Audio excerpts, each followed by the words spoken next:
The question is, will there be light at the end of the tunnel? Maybe, maybe not. But Eskom says it's adding more power to the grid. The embattled utility hopes to sign its first power supply agreement this week. It's launched 3 separate power purchase programs in an effort to secure additional megawatts. How long will this process take, and when can we expect to see this electricity added onto the grid? Well, it speaks to Professor Sampson Mamphweli from Stellenbosch University's Centre for Renewable Energy. Professor, good morning, and thank you very much for your time. Before we get to what needs to be done to resolve our energy crisis, can we just discuss the push for the president to cut short his trip?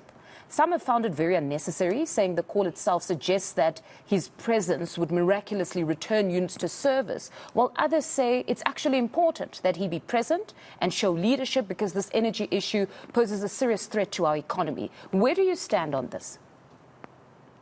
Good morning to you and the viewers. I think it's necessary for the president to be in the country at the time of crisis. It's easy to manage things from within than to manage things from outside the country. Any crisis requires that the leader takes a lead in dealing with the particular crisis. So we can't be having this serious problem and the president is away. And people expect him to be able to solve the problem effectively. He needs to come back and meet with the various relevant people, try to establish what could be the problem over and above what he already knows. Maybe there could be something that the president can do.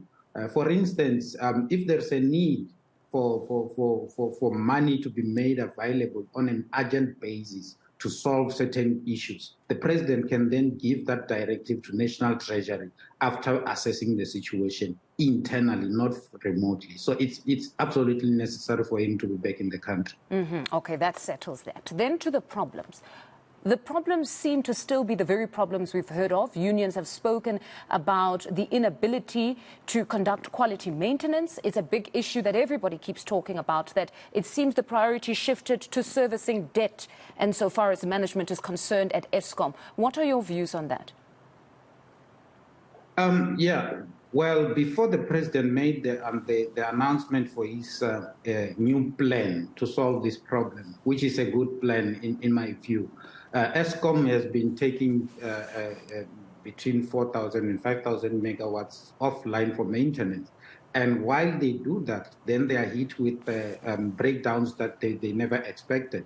And after the president announced this plan, they started ramping up maintenance. In the last time I checked, they had more than 7,000 megawatts out for maintenance. And then that's when we started having other challenges that led to the current situation.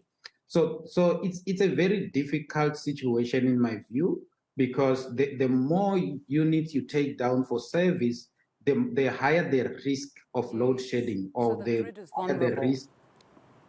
Yes, the grid is always vulnerable. So what needs to happen is that we need new generation capacity as urgently as possible, and we need to implement other measures that are contained in the president's plan as quickly as we can. Now, among those solutions to give us that capacity as soon as possible is the one that they released yesterday, or at least a statement that they'll now be sourcing 1,000 megawatts from companies such as SAPI that have the capacity already. What do you make of this move? Is 1,000 enough at this point, or anything is better?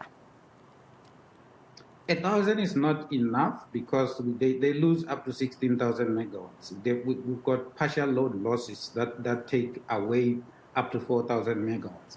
But any megawatts that we can get on the grid right now is a welcome addition. Even if it's 100 megawatts, even if it's 200 megawatts, it's a welcome addition.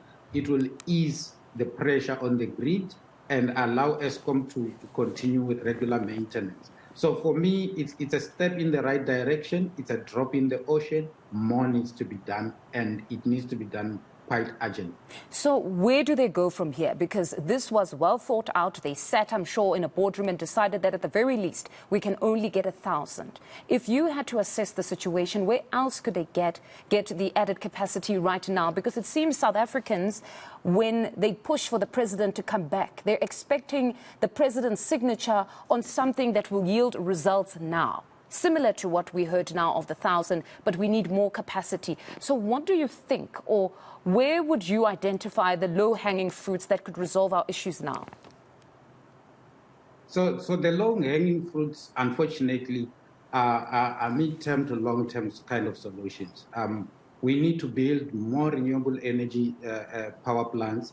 They can be built much faster, within 24 months. They can be built within budget without too much budget overruns. Unfortunately, that process takes about 2 years. So we need to fast-track the procurement of renewable energy generation. That can assist us a lot. But South Africans want power now. They've run out of patience. So Eskom needs to basically go on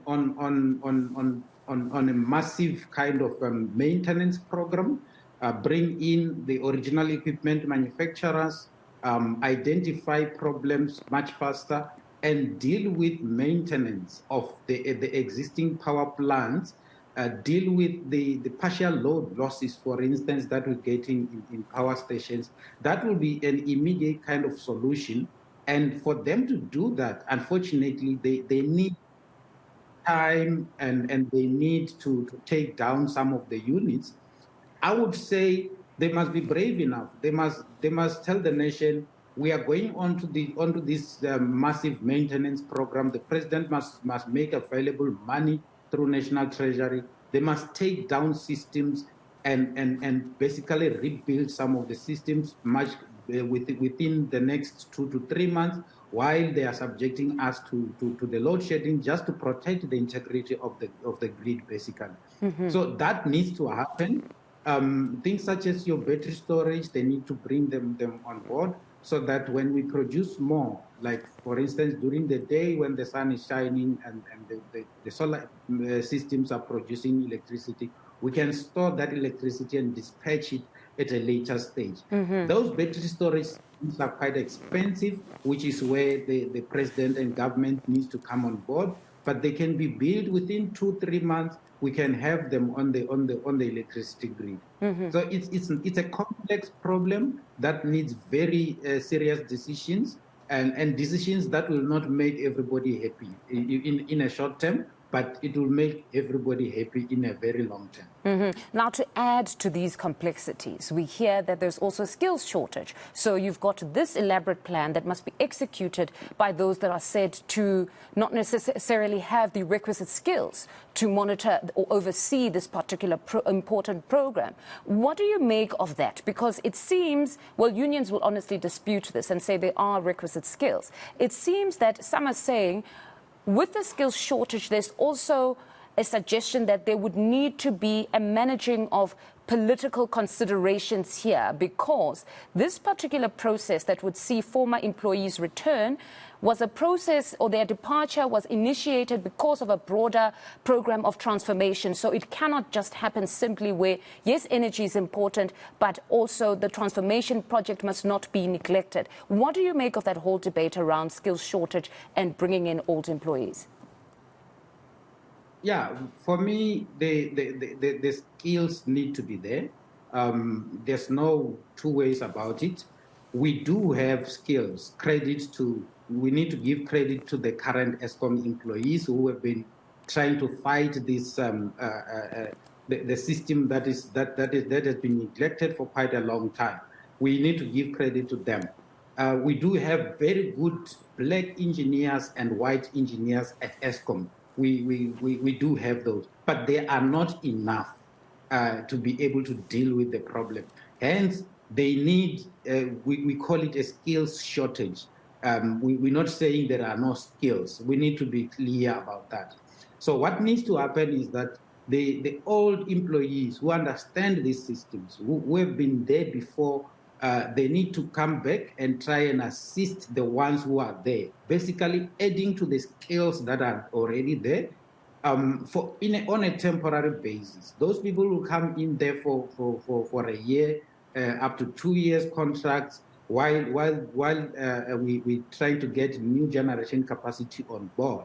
And after a year or two, they will definitely leave. And hopefully Eskom will then employ the younger generations that conform to our transformation agenda, which is a very important agenda for that matter. All right, Professor, thank you very much for your time this morning. That's Professor Sampson Mamphweli from Stellenbosch University Centre for Renewable Energy.